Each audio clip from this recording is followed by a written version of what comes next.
Hi, everybody. What? Did I catch you off guard? What? I can't hear you over the sound of this loud space rock. Welcome to Super Breakfast. Don't turn down the volume or the explosions. We might accidentally hear each other talking. All right, I'm glad that you're leading with that, because that is something I wanted to talk about. That's something the show led with. Play the theme song.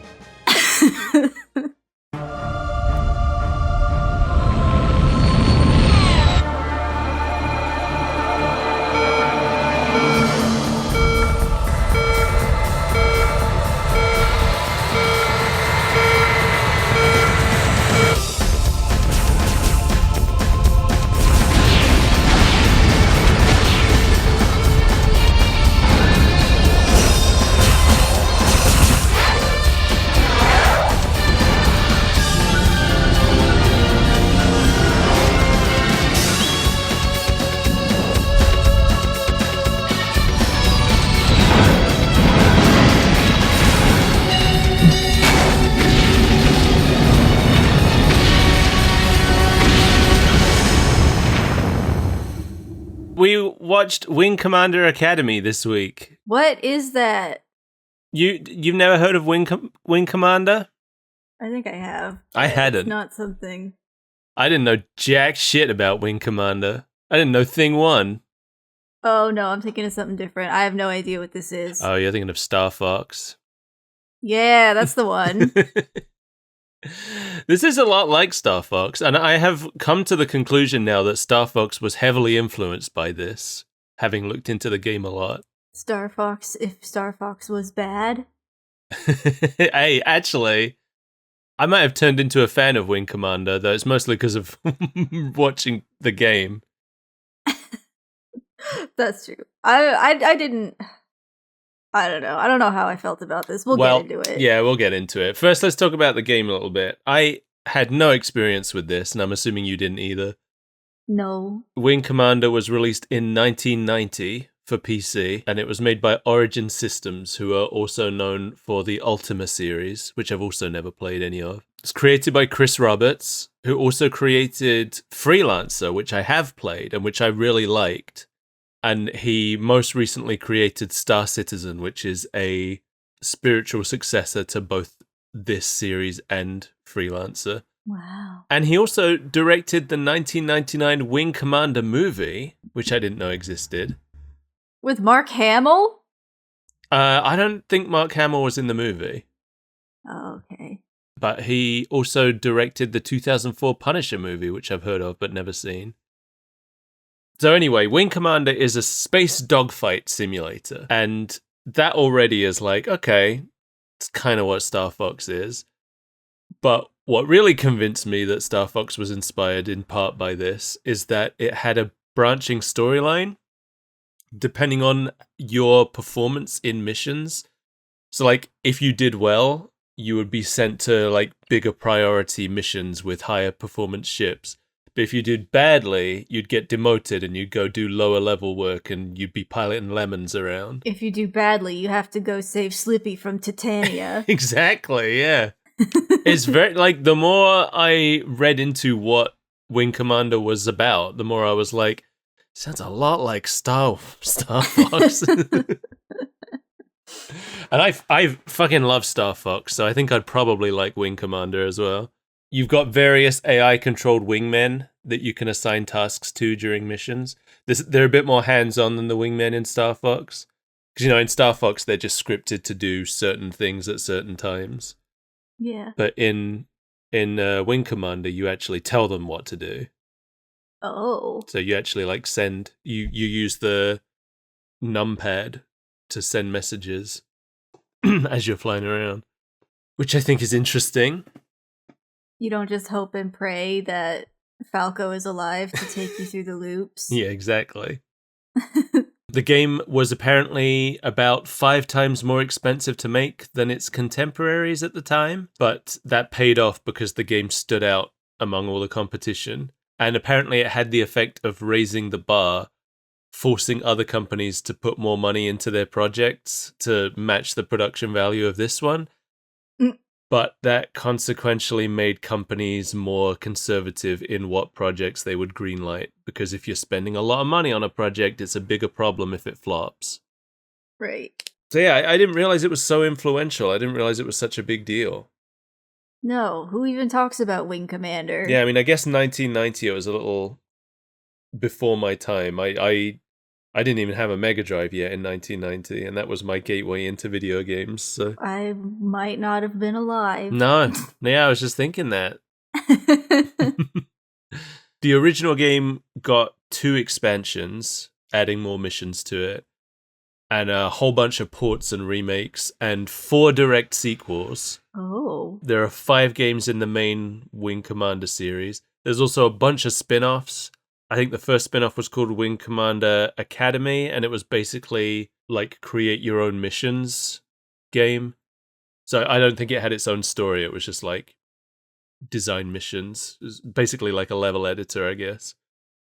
Right. There's also the Wing Commander Privateer series. There's only 2 games in that series, but they follow mercenaries rather than like the military like the main games do, but set in the same universe. There's a series of novels. There was a short-lived card game. What? Yeah. But all of this happened within 7 years. After 1997, the series kind of went dormant as Origin worked on other projects. Then in 2004, Origin was bought by EA, who then dissolved them, as EA tended to do. Destroy everything. Yep. In 2007, EA made an attempt to revive the IP with Wing Commander Arena, but they've done nothing with it since. I guess Arena didn't do so well. So because EA had no interest in the series, the creator, Chris Roberts, started working on Star Citizen in 2012, which was a Kickstarter success. But as of 2025, that game is still in early access. And I guess as of 2026 as well, still in early access, infamous now as being one of the longest early access games and one of the most expensive video games ever made. In fact, Are they still developing it? Yeah, they're still developing it. I think... I mean, if it's still getting updates, that's one thing. I mean, that's the thing. Like, I saw a lot of people angry that it's still not, like, done. But it's not been abandoned. If they're still actively working on it, then I'm okay with it.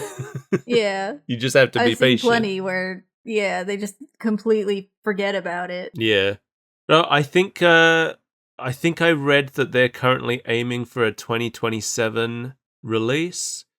And I think I saw that next month, coincidentally, they are doing like a free month.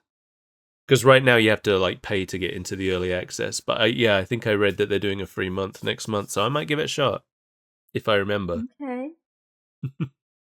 I'm interested. Apparently Mark Hamill's in it. You just can't keep that guy out of space. So, the show, Wing Commander Academy. And now we're going to get into the reason why I picked this. Is it oldening today? No. Oh. But this show aired on USA Network as part of USA Action Extreme Team block. Do you know what else was in their USA Action Extreme Team block? I couldn't even dare to dream. Street Fighter. Okay. And Mortal Kombat Defenders of the Realm. Oh, so you wanted a stinky, stinky show. I was hoping it was going to be like those. We could have just watched Mortal Kombat Defenders of the Realm again. We could have, but I wanted some variety in our stinky, stinky shows. But I didn't quite get my wish, but I was interested in what happened here. I think I've learned about Wing Commander, and I feel like I came away richer for it. Okay. This show was produced by Universal Cartoon Studios, who also made Earthworm Jim. And it shares its title with a spin-off game that I mentioned already, released in 1993. But as far as I can tell, it has nothing to do with that game. Oh. Other than being, set in the academy. Right. It was produced, I guess, alongside Wing Commander 4. which was released on PC earlier in 1996, same year. It was originally going to be set in between the two expansions that were made for Wing Commander 1, but during production they decided to make it a prequel to the series instead. So this episode we watched, at least, takes place before the first game. But I read stuff on the wiki that suggests that some of the series takes place during the first game as well, so I guess time moves on. So slowly. Time makes fools of us all, I guess. This episode aired September 21st, 1996. Yeah, I didn't check this, but I'd be willing to bet that's the same day that the first episodes of Street Fighter and Mortal Kombat Defenders of the Realm aired. Triplets. Stands to reason. And it's called Red and Blue. It's written by Mark Edens and Michael Edens. And yes, they are brothers. Okay. I checked. It's not an Angry Bird situation. What was the... Oh, with the actors, that's right. With the exact same name. I forgot about that. No, these guys were brothers. They commonly wrote together. They developed this show. They also wrote for X-Men, Ninja Turtles, Reboot, and our favorite, Sonic Underground. Blech.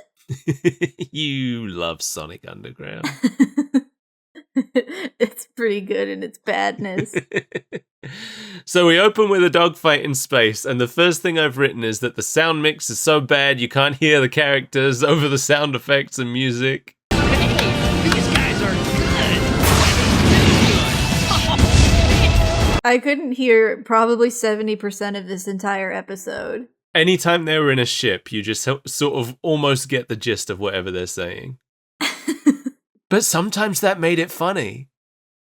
It's like listening to somebody speaking into a helmet on the other side of the room. So there's one part where, in this first part, after Archer's ship gets destroyed, and Maniac taunts her, and I went back and watched it like 3 or 4 times because I can't remember what he says, but then what she says in response sounds too real. It sounded too, like, off the cuff. She's just like, oh, go buy your own ship. But you can barely hear it over the sound effects, which just made it funnier to me. You should have stayed with your ship, Archer. Don't fly your own ship. Oh, anyway, so we've got a bunch of Terran ships fighting a bunch of Kilrathi ships. This is all Wing Commander lore that I had to learn about for this. You're welcome.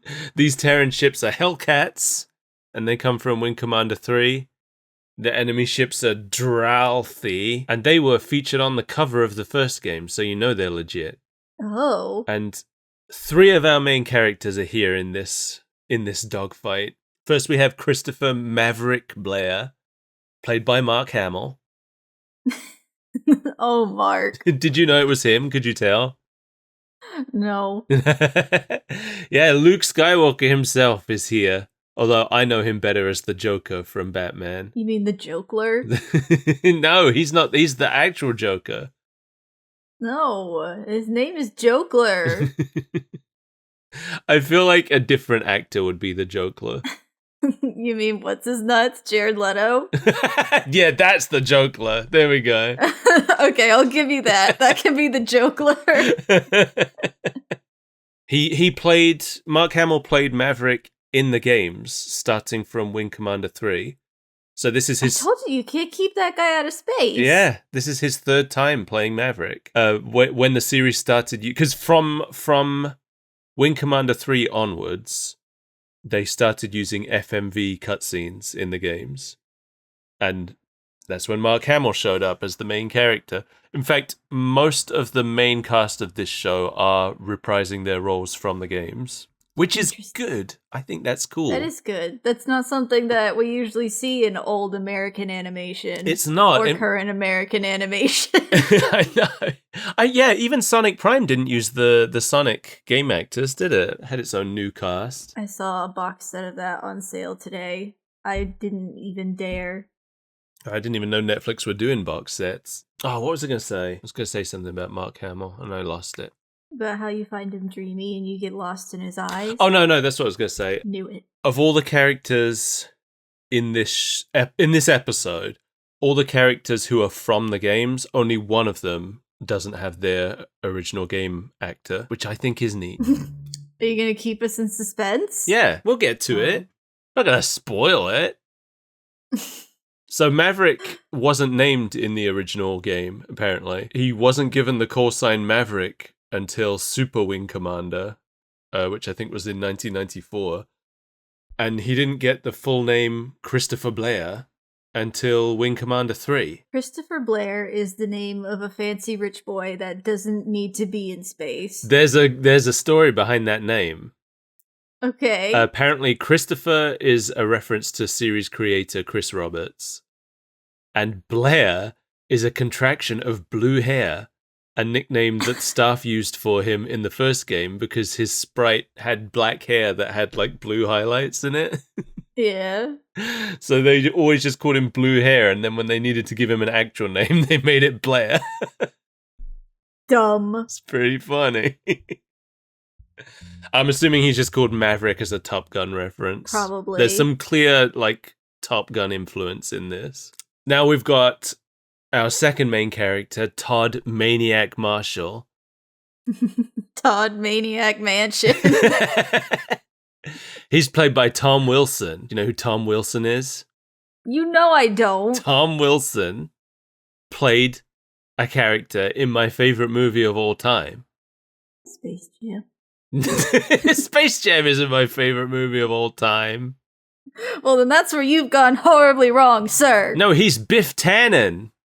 Oh. He's Biff Tannen from Back to the Future. So many of these voices were like so familiar, but I couldn't place it. I had the same thing. I did not recognize this voice as Biff Tannen until I knew it was him, and then I was like, oh yeah, that's Biff Tannen. This is between Maverick and me. Duh. Butthead. I did recognize Mark Hamill because he's like just doing his Luke Skywalker voice. Right. Yeah, Tom Wilson, I actually didn't realize how prolific he has been in animation either. Apparently he's a regular guest voice on SpongeBob. He's played like 50 SpongeBob characters over the years. Who? The only one that I recognized was Patrick's dad. Okay. Okay. His actual dad or the fake one that showed up to his house that one time? His real dad. Okay. And then he's also in the Patrick Star Show. Okay. And apparently he also played Tony Zuko in Batman the Animated Series, which I never knew. I've watched that episode like 500 times. That's the Robin's backstory episode. Tony Zuko is the guy who killed Robin's parents. Oh. Spoilers! That's not really spoilers. He does it at the start of the episode. Next you're gonna tell me Batman's parents are dead. Oh, Mel. Someday we gotta watch Batman. This is where I watched my parents die, Parappa. That's my favorite version of that meme. There's like, it was originally Ninja Turtles, wasn't it? And then I don't know. Yeah, I think that panel it's a panel from the Batman Ninja Turtles crossover. Okay. And he says, "This is where I watched my parents die, Raphael." And oh yeah, that's what it is. I don't know what Raphael said originally, but someone had edited it to say "cowabunga." I see that, and I also see Cowabummer. That's great. Yeah, and the Parappa version is my favorite version of it. When they announced the Justice League Sonic crossover, there was also a Sonic version of it where he's saying, "This is where I watched my parents die, Sonic," and Sonic says "big oof," which is a meme. It's a Sonic meme. Because Sonic, in one of the Sonic comics, he said that in response to Starline's death. So... But that's one of my favorite memes, specifically the Parappa version, one of my favorite memes of all time.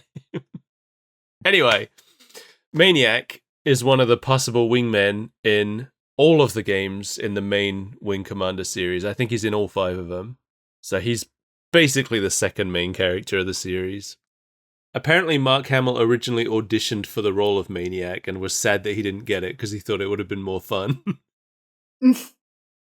Yeah, Maverick's boring. He sucks. He is boring, and he does suck. I guess it's because in the games he's just the player insert, so he just doesn't really have a lot of personality. That's always the problem with, like, the main character. Yeah. They have to be the goody two-shoes, and so they're boring. I know. I think, like, it's a bit of a problem for Mario. I love Mario, but nobody likes Mario more than they like Luigi or Wario, right? Yeah. Because they've got way more personality. Yeah. It's been a problem for Link for a long time, although I think when you really pay attention to Link, he's got enough traits where I'm like, okay, he's kind of interesting. I feel like Link doesn't suffer with that problem because he's a handsome twink. He's a handsome twink, but also they made him being mute an actual part of his personality. Like, to start with, it was just... But he's a handsome twink. To start with, it was just like, he doesn't talk because he's the player. But now in the later games, they're like, yeah, that guy doesn't talk. Friggin' weirdo. Other characters will respond to the fact that he doesn't talk. He just stares at me and grunts. And he loves horses, and he sleeps too much. I love... One of the things I love about Zelda is every single game starts with somebody waking Link up. I think that's really cute. It's just like a running theme. He just can't be bothered to answer the call of destiny unless someone forces him. I think it started with A Link to the Past, and I think it's been every game since. If it's not every game, it's most of them. But a lot of people haven't noticed it, I think, but almost every game in the series, you start out with Link being woken up by somebody. In Breath of the Wild, it's like the most blatant, because he's literally in stasis, getting woken up, and the first line in the game is Zelda being like, "Wake up, Link." In Majora's Mask, aren't you on top of a horse?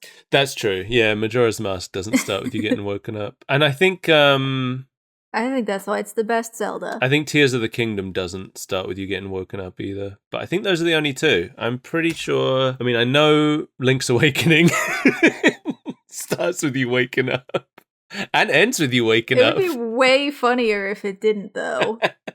If that was one of the few where he's just already awake. Yeah. Ocarina of Time does. I think Twilight Princess does. I know Wind Waker does. What other Zelda games are there? That's it. Those were the only ones. Oh, you're right. I don't think you start the Oracle games getting woken up, actually, either. What about Spirit Tracks? I don't know. I never played it. That's a good question. Somebody let me know. Do you get woke up at the start of Spirit Tracks? What's that one where you can, like, turn 2D and be on walls? Oh, I didn't play that one either. That's a link behind...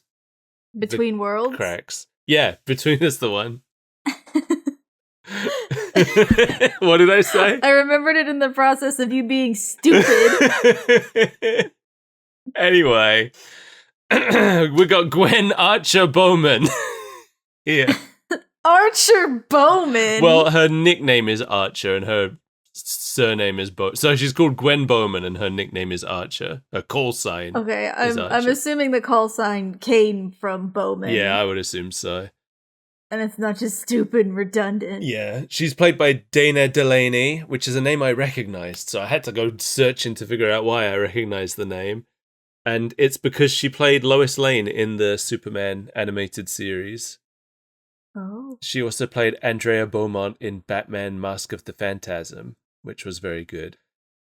She's also apparently known for playing Colleen McMurphy in China Beach, and I knew her face when I looked her up on IMDb, and that, I think, is because she was Catherine Mayfair in Desperate Housewives. Didn't know you were a big Desperate Housewives fan. You know, I never paid attention to it, but I watched a lot of it with my ex, so I couldn't tell you anything about what happens in it.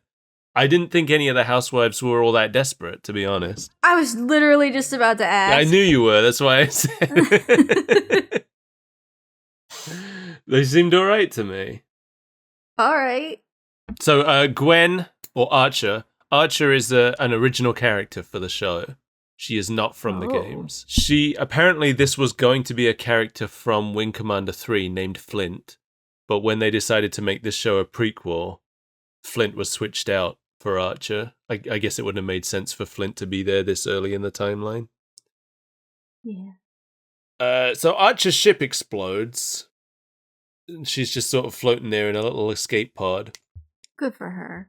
There's this part where Maniac quotes John Paul Jones, a soldier from the American Revolutionary War. Well, in the words of John Paul Jones, I have not yet begun a dogfight. And there's several reasons that this felt odd to me. What point in time is this taking place? This is taking place almost 1,000 years after the American Revolutionary War. You think that quote wouldn't persist 1,000 years into space? I didn't know who that quote was from now. Like, I'd heard the quote before. I'd heard Popeye say That's true. but I couldn't have told you who originally said it. And Maniac doesn't seem like he'd be a history buff to me. He's just a quote buff. Things that make him sound tough. Also, you can very clearly hear him say who he's quoting, but then you can't hear the quote. Because of the sound effects. Right. It's like, to quote John Paul Jones. What if that was his quote? What if somebody recorded his last moments? Yeah, you see the subtitles and it's like, to quote John Paul Jones, sounds of gunfire. I don't know. It's this weird thing in the 90s, and I know it was going on because I know quite a lot about the American Revolutionary War when I shouldn't. Since you lost it. It's because, for some reason in the 90s, every cartoon was constantly referencing the American Revolutionary War. Animaniacs was doing it. Popeye was doing it. My people, we love the war. But specifically, I would think that was... specifically the American Revolutionary War of the 1700s. Yeah. Like, I think I know more about that than I do about World War II because of those cartoons. But You're welcome. But it tailed off. I haven't seen that war referenced in cartoons since the 90s.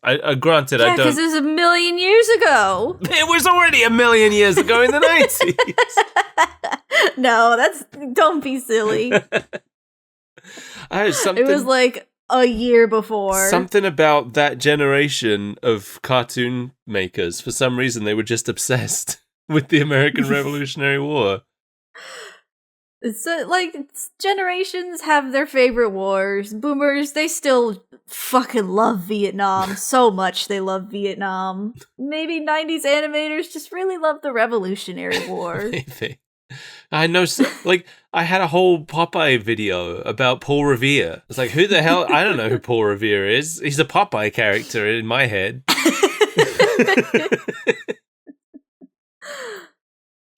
Anyway, so suddenly the whole world goes crazy. Turns out this was a simulation the whole time.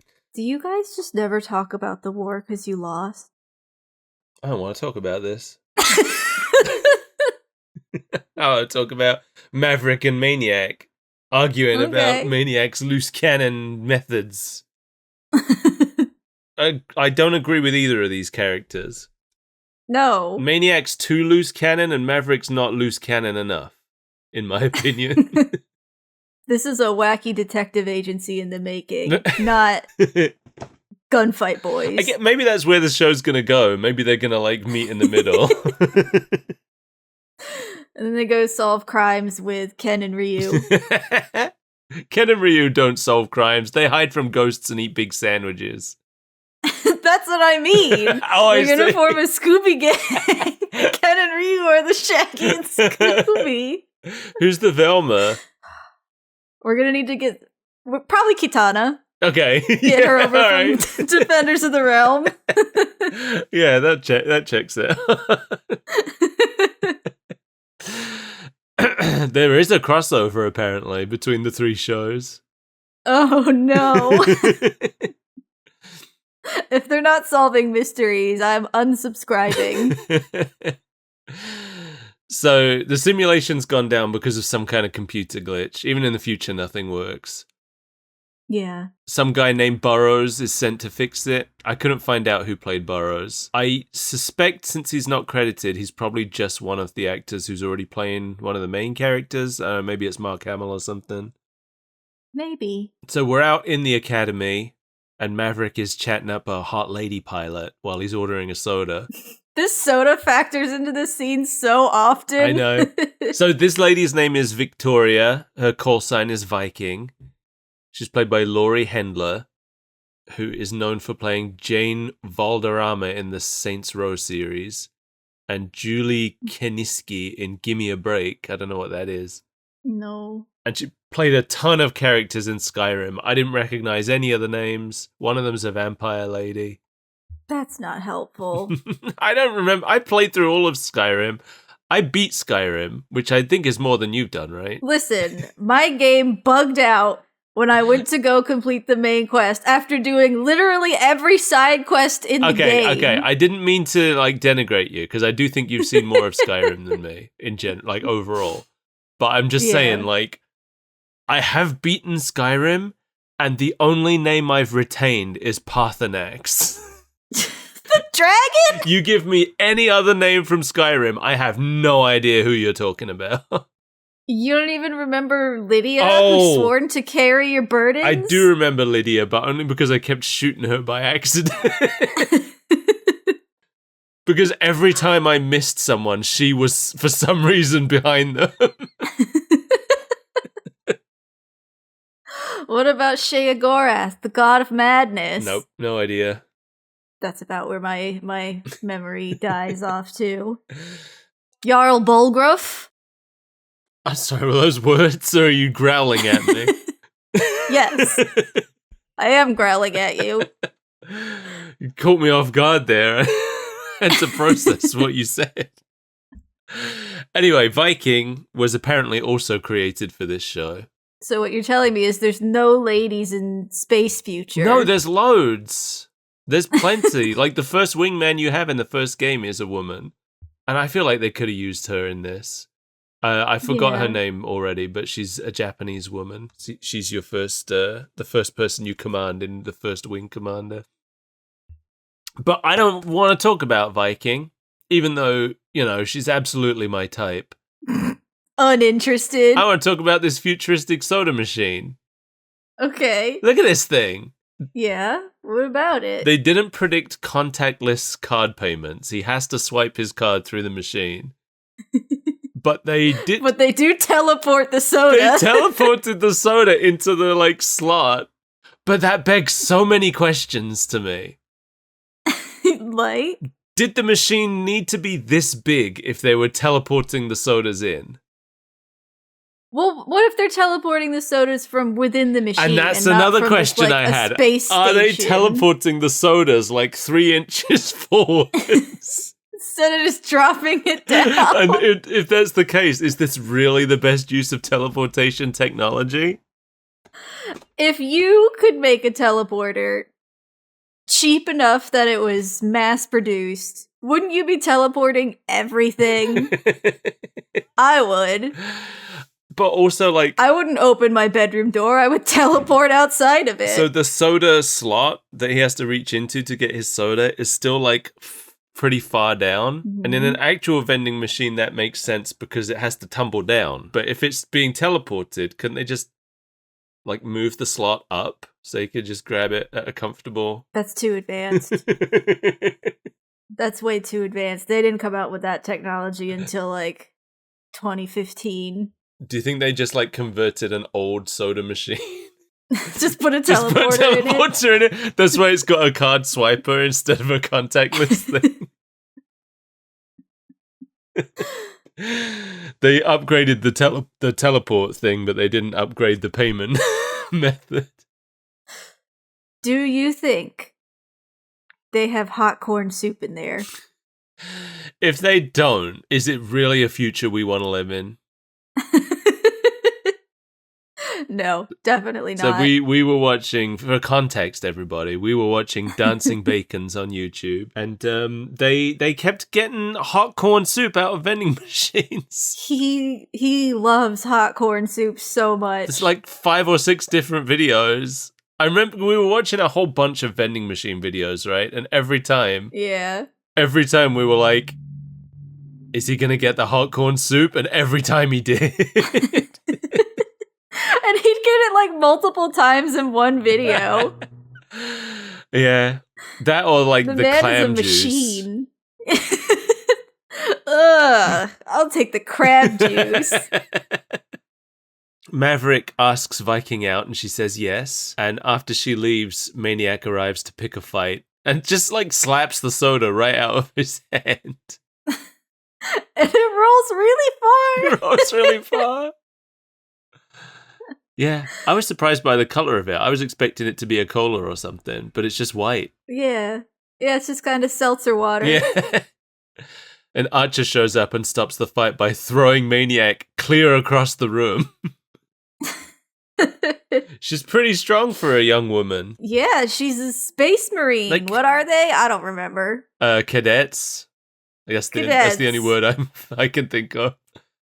They get interrupted by their instructor, who introduces Commodore Tolwyn. This is the greenest man I've ever seen. The instructor. He's never named, as Yeah. far as I can tell. I couldn't find out who plays him either. I suspect it might be Earl Bowen, who I will get to later, because there's another character who is definitely played by Earl Bowen.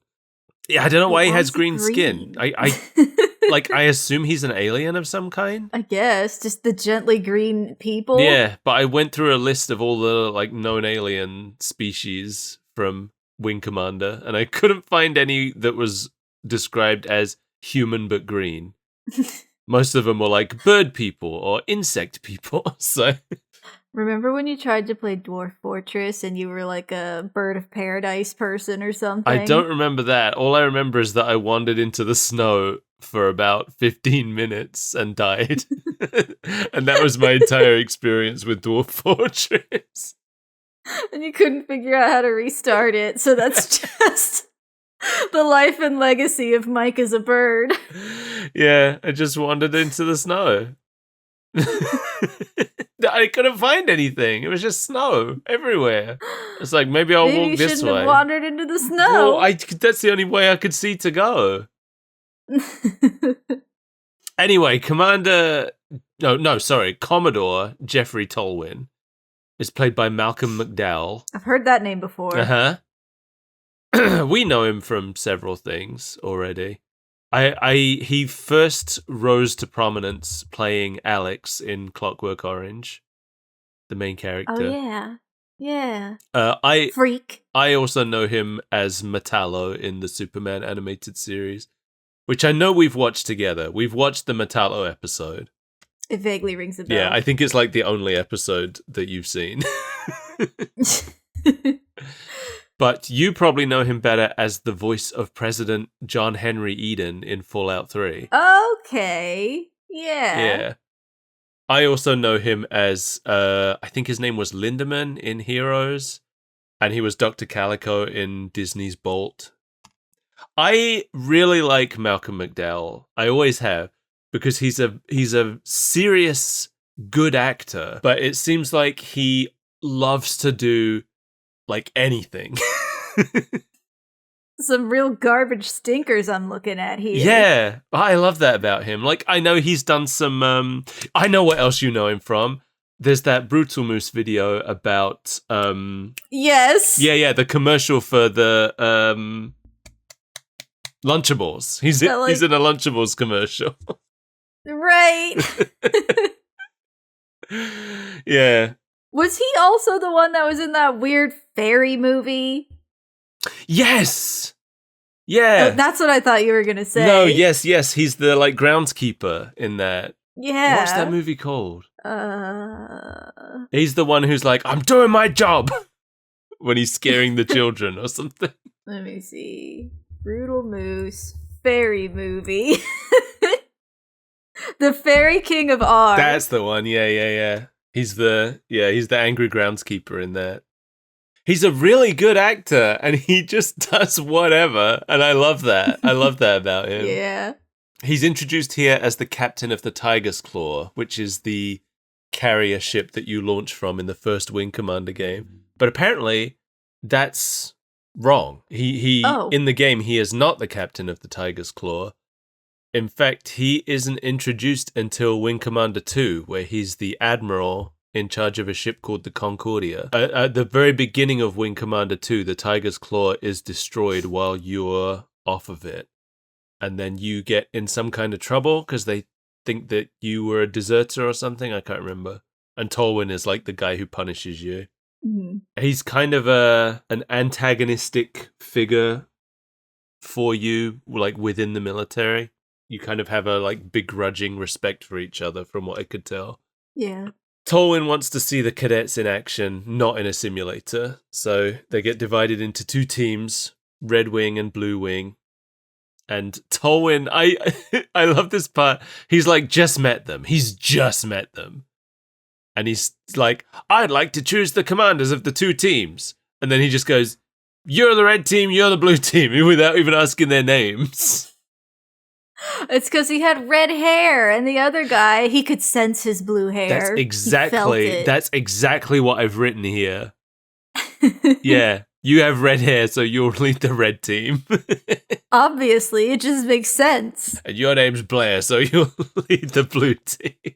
I wasn't sure what was happening to Maverick in his room at night. He's like being scanned. He's like sending a video message. Is that what to it his is? Parents. Because it looks like the thing is scanning him, because it keeps like moving down his face slowly and then going back up to the top. It is like scanning him. I guess that's just a visual representation of him recording a video.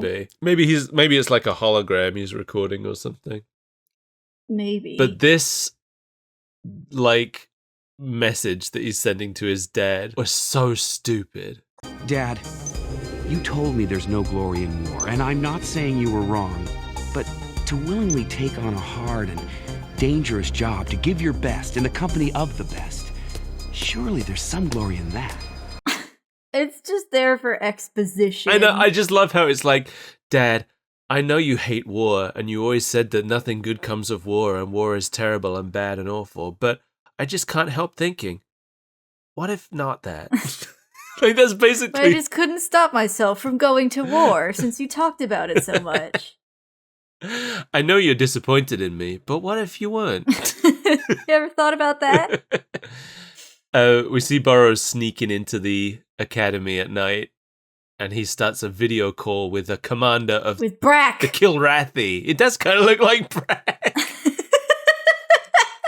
The whole time I was just like, Brack, where have you been? I didn't even see it. It's like a lion man, but maybe that is what Brack is. I don't know. Brack's got the little ears. He's got like the weird hair. Yeah. He's got the teeth. Oh my god. It's Brack. Brack was a Kilrathi all along. The Kilrathi commander here, I don't think he's named, but he is played by Earl Bowen, who I'm also fairly certain was playing the instructor with the green skin. I know Earl Bowen very well because he is the voice of the ghost/zombie/demon pirate LeChuck in the Monkey Island series. Oh, okay. And I love him as LeChuck. He's so good. It's like one of my favorite cartoon voices ever. No, he's a kitty cat man. I also know him as the voice of Golukovich in Metal Gear and the Butcher in Psychonauts, which is one half of the final boss of the first game. Oh. But I think he's best known probably as Dr. Silberman in the Terminator series. He's like the psychologist. I've watched the series, but it was so long ago I don't remember anything about it. When I say series, I mean like the movie series. He's in the movies. Well, there's a TV series. You need to be more specific. Yeah, I realized that as soon as you said that. No, he's in I think he's in all the movies I've seen, but I've only seen 2 of them. But I don't know if he continued to be in the movies, but yeah, he's in the first 2 movies. He's the guy that's keeping Sarah Connor in the the psych prison. I don't know. Yeah. But he's also in the first movie. He's the guy who, when whatever his name is, comes back from the future, he's like, this guy's crazy. We should put him in the crazy town. My diagnosis as a doctor, he's cuckoo. Even after the robot attacked the police station, this guy's cuckoo. So Burroughs has made a deal to give the Kilrathi classified academy data in exchange for asylum on Kilra, I guess. We never really learned what that academy data is. I think they say at some point that it's information on the Terran ships, which would give them an edge in combat. Okay, I probably couldn't hear it through all the sound effects and space rock. Oh yeah, also a lot of the time when they're talking technical stuff like that, my ears kind of glaze over. Yeah. You just hear mumbling and pow, pow, pow. Yeah, even when there's nothing happening. I don't know, when they start talking all that kind of technical stuff, I'm like, you don't really need to understand this stuff. They just have to say it, you know. So you're not into the hard sci-fi. No, you don't need to know that stuff to move the plot along. I'm not there for the midi-chlorians. I'm there for the. No one was there for the midi-chlorians. You know what I mean. That hard sci-fi stuff is what midi-chlorians are born of, and I don't care about that stuff. I'm there for the emotional beats, so you can say, "Watch out! He's gonna sting flamble flank the riddle slambles," and I'm like, "Yeah, all right, whatever. I get it. Something bad's happening." That's not sci-fi gobbledygook. That's fantasy gobbledygook. I know. I accidentally did Magi Babble when I meant to do techno babble. It's my bad. You can't fool me. So anyway, Burroughs has calibrated the shields wrong, I guess, for the test skirmish tomorrow. And he set the guns to hurt. Yeah, so the cadets are going to end up blasting each other for real instead of for play. Maniac challenges Maverick to a one-on-one dogfight during the test. And Maverick says no in his head, but yes with his voice. What do you have to do to get through to this guy? We're not playing games. You're on, Maniac. All right. Yeah, I was very confused about that. Because never before have we heard his thoughts until this scene where he's like, oh, this cloud, of course I don't want to. And then immediately he's like, yeah, that's a great idea, man. Let's blow each other up. It's really strange. But whatever. They get out into space. Maverick makes Viking his second in command on the blue team and tells her his plan. And then he breaks away for his private rendezvous with Maniac. His date with Maniac. Space date. Yeah, they're lovers. This is an obvious rivals to lovers story. Obviously. Nearby, hiding in a nebula, the Kilrathi notice that two ships are heading their way and they report into their leader because that wasn't supposed to happen. No. These two goobers dicking around in space? That's not part of the plan. And their leader is, oh my god, Prince Thrakhath Na Kiranka. You should just call him Whiskers because he's a kitty cat man. He's played by Kevin Shawn, who is most well known for being the voice of Timon from The Lion King whenever Nathan Lane isn't. He also plays Snowbell from Stuart Little whenever Nathan Lane isn't as well. So he's just backup Nathan Lane. Yeah, he's just Nathan Lane's stand-in. He's also acting as a stand-in here as well because this is the one character from the games who isn't being played by the actor who plays them in the games. Always a bridesmaid, never a bride. So he's here acting as a replacement for John Rhys-Davies, who usually plays this character. That name's familiar. It's Gimli. Okay, that would be why. Yeah. Yeah, I mostly know him from Indiana Jones, but he's in a ton of stuff. But yeah, Gimli will be why you know the name. Gimli, son of Gloin? I know him. Yeah, he's in the game as this Tiger Man. Or if he was in the game as Gimli, son of Gloin. The Tiger Man? No, they just don't explain why there's a dwarf there. So the prince tells them to monitor the situation, apparently the prince being here at all is a continuity error. Oh. Because this prince is the one who was leading the Kilrathi in Wing Commander 2 and 3. But their leader in the first game was actually this guy's father. So it sounds like this might be an oversight from the series being pushed further back in the timeline during development. But it's so funny because this guy's father never had an actor. So if they had actually made it the father, all they really would have had to have changed is the name. And then they wouldn't have had someone else being a stand-in for the actor they couldn't get. Right. It would have just been like, yeah, this is that guy's actor, because he's never had a voice before. I can't believe this cartoon isn't 100% lore accurate. I know. I can never take it seriously again. I'm gonna go to the forums. I think it's still the most lore accurate of these three shows. I don't know what you're talking about. Street Fighter, that happened. I played that game. Yeah. I went into the Dracula house. I got my clothes taken off by a muscled goon. Hey, Zangief, use his name. I forgot it was Zangief. I thought it was just this goon squad. It was Zangief that was trying to undress Guile. I'm pretty sure. See, that makes a lot more sense. That means all the fanfic were right. The fanfic you wrote. Tolwyn and the instructors are monitoring the battle from the academy, and Tolwyn says he chose Maverick and Maniac as the leaders because they're competitive. So I guess he knew stuff about them before he met them. I guess he did his research. He just smelled it. He just picked it up on the wind. Archer is on the red team, along with a character we haven't been introduced to yet, called Jazzman. He's played by Dorian Harewood, who we know as the voice of Jax in Mortal Kombat Defenders of the Realm. And of course the black guy is named Jazzman. Of course he is. And he's the one that almost dies. Yeah, and he's so barely in this episode. We really learn nothing about him, but he's the first one to notice that the lasers seem too strong. He's like, something's not right here. Because he's the only one that's getting shot in this practice exercise. Meanwhile, Burroughs is down stealing a ship at the academy. Viking blows up Jazzman's ship, and he just barely gets out alive. At which point, Tolwyn is like, something's not right here. Everybody come back to the academy. Don't think that was supposed to happen. None of you are supposed to die. Come home. But Maniac and Maverick can't get the message because they're inside the nebula.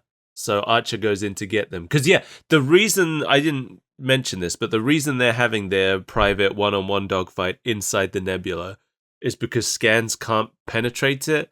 So they don't want the higher-ups to know they're doing this. It's a secret dogfight. They don't want to know about their smooch date. Smooching in the nebula. Maverick and Maniac are smooching in the nebula.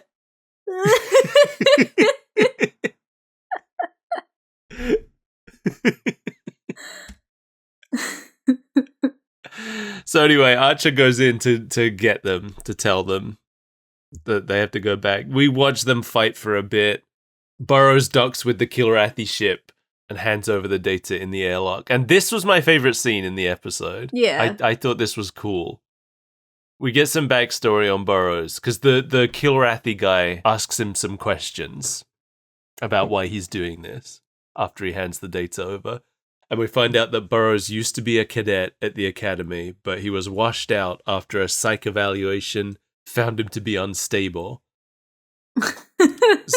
Gee, I never would have gathered that from context. So now he wants revenge against the Confederation for not letting him be a real cadet. I'll prove to them I'm not unstable by being extremely unstable. And the Kilrathi guy just stands there, stone-faced, listening to this story, and then he's like, all right then, and then just closes the airlock door and blasts him out.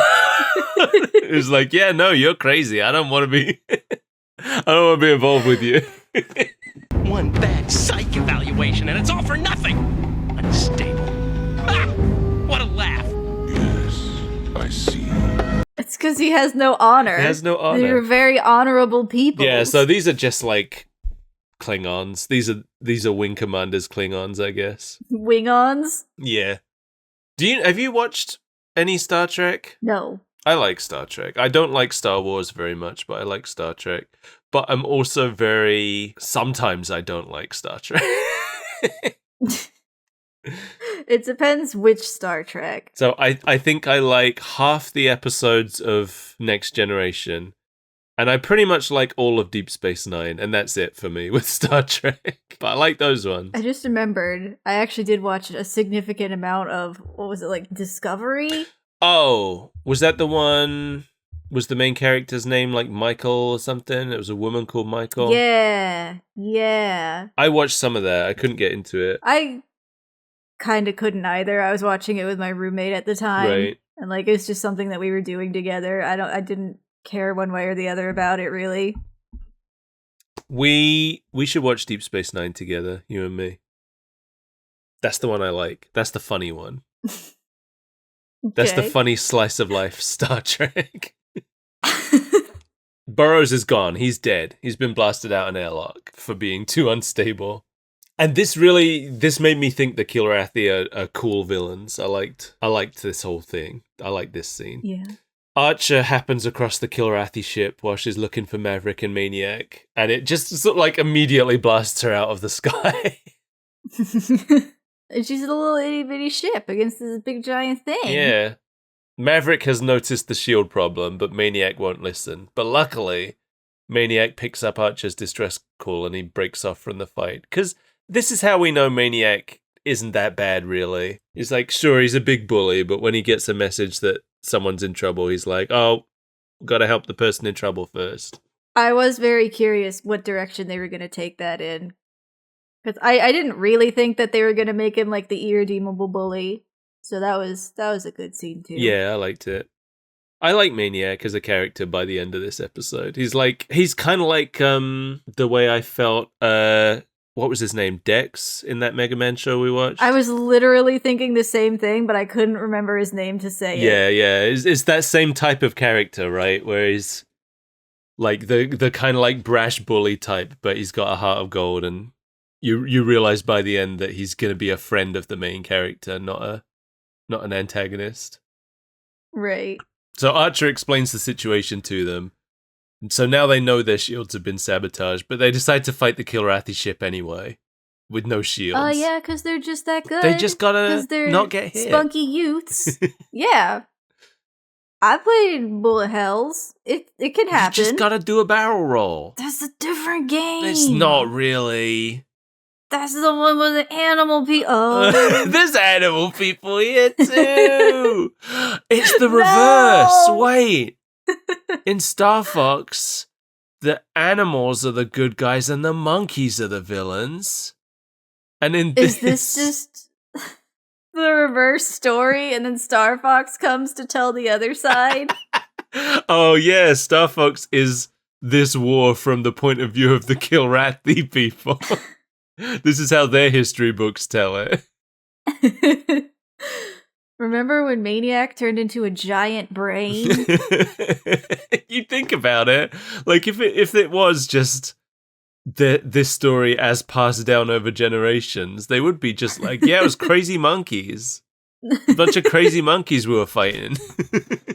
He had giant hands and shot lasers from his eyeballs. Opposable thumbs. Real freak shit. So Archer buys them some time by ramming her escape pod into the Kilrathi ship, which thoroughly confuses them. They're just like, why would anybody do Yeah, that? the Kilrathi reaction to it really made me laugh. Well, here goes nothing.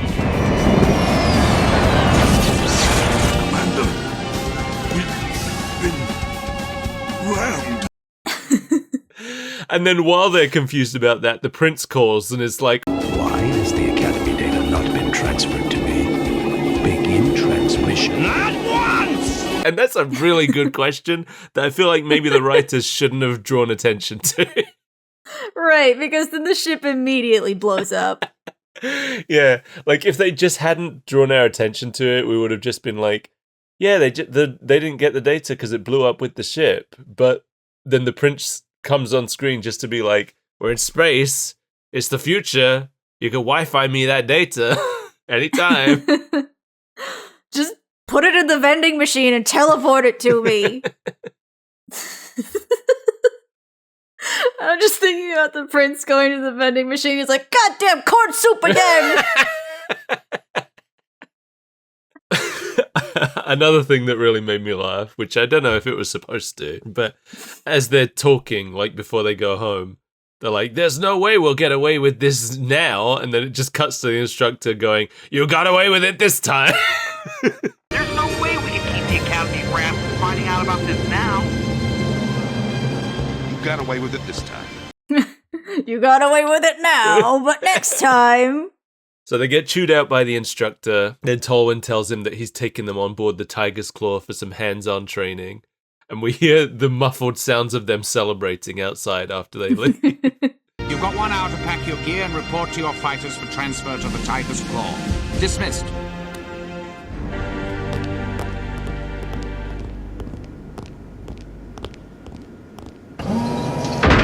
Tiger's Claw! Jeffrey. Yeah. And then this scene I liked as well. The instructor asks Tolwyn why he's here doing this when he could be an admiral by now. And Tolwyn explains that he's been given this doo-doo assignment for being too much of a loose cannon. And I really liked the delivery. I think it is Earl Bowen playing the instructor, but I really liked his delivery on when he's saying, like, telling him not to take it out on the cadets. Don't take it out on the cadets, Jeffrey. It's not their fault. Yeah. But why does Tolwyn just run away? Why does he start running? That was very funny. Don't look at me. I've told you my truth and now I have to go. He's too old to just suddenly break into a run for no reason like that, I feel like. It's almost like he gave him his confession and then ran off giggling. Yeah, there was something very child-coded about the way he started running. Outside, Maverick sees Viking in her civilian clothes, because it turns out that almost killing Jazzman has made her realize she's not cut out for combat. I feel like this is quite far to make it into the process to realize that. Yes and no. Like, I feel like this is something that you know what you're getting into when you sign up for, but, like, I can understand why, like, doing it was different. Yeah. You can kind of divorce yourself from reality until it's blowing up at your doorstep. I suppose. I wonder if, because this show apparently was cancelled after 1 season. You're gonna say 1 episode. Because Viking never shows up again. I wonder if they had made more of it, if she would have. Because it felt to me like she was a character who would come back in another context, right? She would come back later like on. a space diplomat. Yeah, exactly, like an ambassador or something.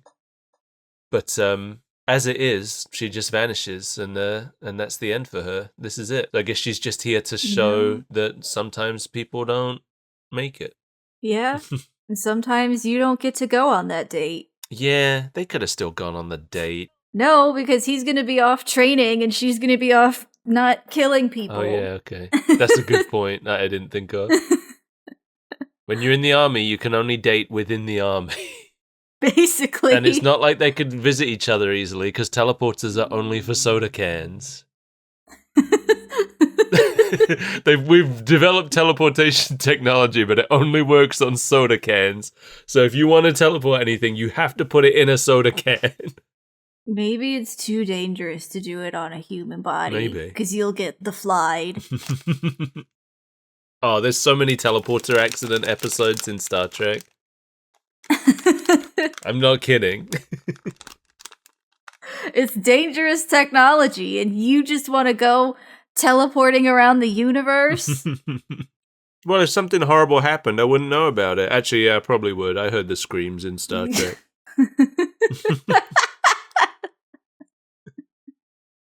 You would be well aware that you were turning into a Brundlefly. Yeah. Wow, that's the end. We did it. Yeah, like I said, I was hoping this show would be as goofy bad as Street Fighter and Mortal Kombat, but it was actually pretty solid, and I can't decide if that's a good thing or a bad thing. I didn't hate this. I didn't love it. That's exactly what I've I feel written. like- I didn't hate this. Yeah, like maybe I could like it more if I could understand what was happening, and I mean actually hear what was happening. Yeah, I hope that later episodes fix the sound mixing issues. But I need to see more episodes of this to decide exactly how I feel about it. But I didn't immediately hate it. Yeah, it's fine. It's fine. It's first episode though, right? We always say this. You can't fully judge something on a first episode. Well, sometimes you can. True. I feel like most of the time you can only really fully judge something on a first episode if it was really bad. We can fully judge Bubsy on its first episode because it was really bad and it was the only episode. Exactly. There's been, I would say maybe there's been 2 shows that had a really great first episode that we've watched. Are you eating Haribo milkshakes? I just finished them. Yeah, I heard it. I heard your secret, and you're gonna give me crap for eating goldfish I crackers. didn't give you crap for that. I only retaliated. I only used it as a retaliation.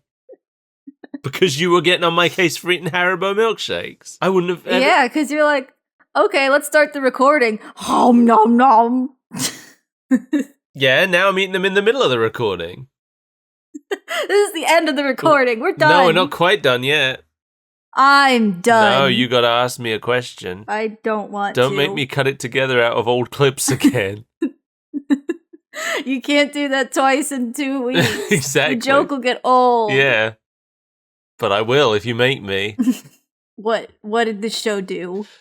Well, when Wing Commander Arena was released for Xbox 360 Arcade in 2007, it came with a supplemental in-universe magazine, and it included the events of this show in its timeline, so I guess they're canon now. Oh. Yeah, I guess this show has been adopted. I mean, there was a lot of... I think there was some like massaging of the events to make them fit better with the events of the games. Right. But overall, the events of this show, or some version of them, did happen within the currently established game canon. Okay. But it has been almost 20 years since the last game in the series, so who knows if that really means anything in the grand scheme of things. You know, if they made another Wing Commander game now, I feel like it would probably be a reboot. Well, that's the end. I like Wing Commander now. I want to play the games. Apparently you can get them on GOG, so do that. Support GOG. yeah, I might go get some. I might play some Wing Commands. Do it. Command those wings. Thank you for joining us, everybody. And an extra special thanks to our Parade of Weird Freaks. Hooray. Mark Kelly, Natalie No, and Jamie Core. And our Mesmeron, So- Eugene Lattig. When did they didn't What? I didn't sign off on that. You need to get the city's permission to have a parade. Oh, whatever. The city will do whatever I say. It's my city. No. And there's 4 people who live in it. I am the Mesmeron of this city, sitting on the outskirts, wondering where my power pellets are. No, Eugene is the Mesmeron. No, he's in the Mesmeron tier. I'm the actual Mesmeron. Oh no, you've got to be... Who were we talking about recently who was Mesmeron adjacent? Oh, Robotnik. You're the Robotnik. No, I Sitting don't in want your that. ivory tower, stroking your I metal don't want to be chicken. the worst Robotnik with Snively. From the worst Sonic. Don't do that to me. I'm sorry, that's just the hand that I've dealt you right I'm gonna now. bite that hand. Bite the hand that deals You you. never fed me anything. If you'd like to join our parade, you can go to Patreon. No, I'm putting a stop to this parade. All right, if you want to join Patreon, you can head to patreon.com/Super Breakfast Friends Club, Parade Treon. where you can find bonus episodes and outtakes and stuff. You're trying to derail my my whole thing here. I'm so tired. And why are you prolonging this? I guess my brain stopped working. Probably 3 hours ago.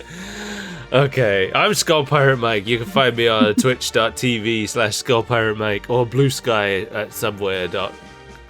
Great show. Dot Man. internet. Dot It's web. .com.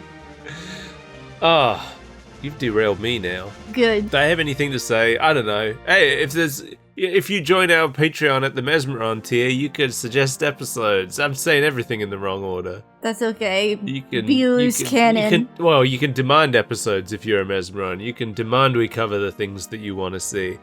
But even if you aren't on the Patreon, go ahead and leave a comment. Tell us what you want to see us cover, and we'll consider it. Tell us why you want us to stop. That's the comment Mel leaves every week. I think I said everything that was I think important you've done to say. all the damage you can. Bye.